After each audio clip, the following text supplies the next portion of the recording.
சங்கீதம் 4. நெகினோத் என்னும் வாத்தியத்தில் வாசிக்க ராகத் தலைவனுக்கு ஒப்புவிக்கப்பட்ட தாவீதின் சங்கீதம். என் நீதியின் தேவனே, நான் கூப்பிடுகையில் எனக்கு செவிகொடும். நெருக்கத்தில் இருந்த எனக்கு விசாலம் உண்டாக்கினீர். எனக்கு இறங்கி என் விண்ணப்பத்தை கேட்டருளும்.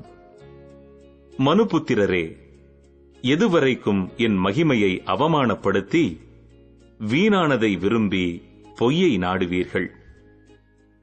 பக்தியுள்ளவனை கர்த்தர் தமக்காக தெரிந்து கொண்டார் என்று அறியுங்கள்.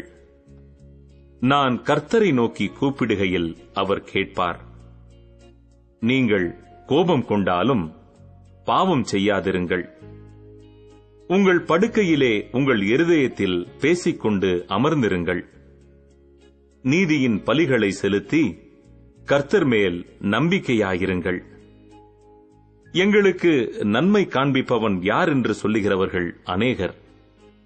கர்த்தாவே, உம்முடைய முகத்தின் ஒளியை எங்கள் மேல் பிரகாசிக்க பண்ணும்.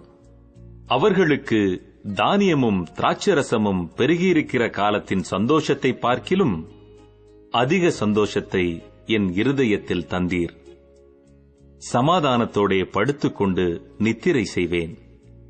கர்த்தாவே, நீர் ஒருவரே என்னை சுகமாய் தங்க பண்ணுகிறீர்.